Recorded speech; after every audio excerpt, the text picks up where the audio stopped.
What's something you learned early in your career that has shaped the way you approach design and business today? When I was 11 years old, when I was like 10 or 11 years old, I born and raised in Bombay, in India, and I lived in this building with this elevator. And I used to get home from school, and I used to draw Disney cartoons, and I used to jump in the elevator around 4:35 in the evening, right when the parents started coming home, and I used to wait for the parents to enter the elevator, and the moment the elevator doors closed, and the elevator slowly made its way up. This is in the 80s, and you didn't have the best tech back then on elevator tech. As the elevator made its way up, in a very real sense, I made an elevator pitch. And I tried to get parents to buy my Disney cartoons for their kids. And I had all these reasons why they should. And they obliged, and they gave me 10 rupees and 15 rupees.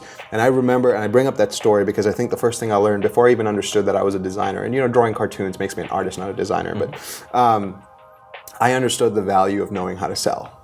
And I think if you're getting in design, do not overlook that. The ability to convince people. Stephen Gates had this amazing quote in his episode where he says, you don't present, you pitch, right? Like you present like a factual thing. You present a spreadsheet. You pitch things that people are subjective about. Yes. And you need to get them to believe why they should buy from you. Yeah.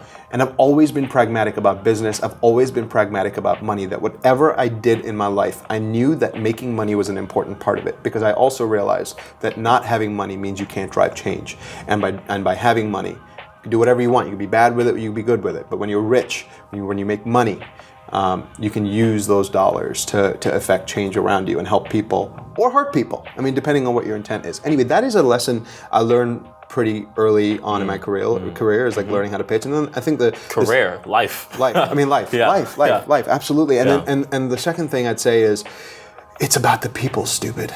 It's about the people. You've got to find the best people you can to work with. You need to tailor who you surround yourself with. You need to edit your friends. You need to edit your wife and husband. You need to edit your girlfriend, boyfriend. You can't edit your parents, so good luck there. But like you need to edit your coworkers. You need to edit everyone around you, because you are the average of the 5 people you spend time with the most. And if you want to be the best in the world, you need to find the best in the world and spend time with them.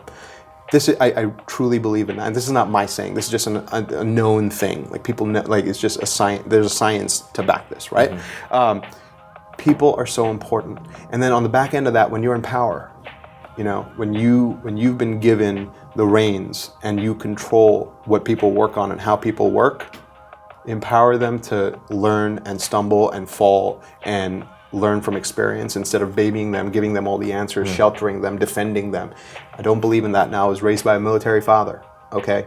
So maybe you can point to that and say, well, your dad was a hard ass on you, which is why you're a hard ass on people. Well, fine. We all have our baggage and our backgrounds or whatever, right? But I really do believe that when you give people the opportunity to stand on their 2 feet without helping them, that most people will look to that, will take it upon themselves to survive, and will make it. And that is the most valuable thing you can do to someone, is just to get them to learn how to survive and believe in themselves. And if you do that, and this is something I've learned early on, even when I manage people now, when I put my teams together, I edit for that, I look for that. Are you feeling sorry for yourself? Are you down on yourself? Why? Let's get it back up. Let's go. Yeah. You've got the best job in the fucking world. Are you kidding me? You're a designer. You make things for a living. You're a creator. You get to manifest things that are in your mind, and people buy it. How few people in the world have that power? Yes. That is a power. Once you realize that, and you give people the tools to empower themselves and stand on their own 2 feet, I think you can change a lot of people's lives. So these are 2 things that I learned pretty early on. Those are great lessons. Great.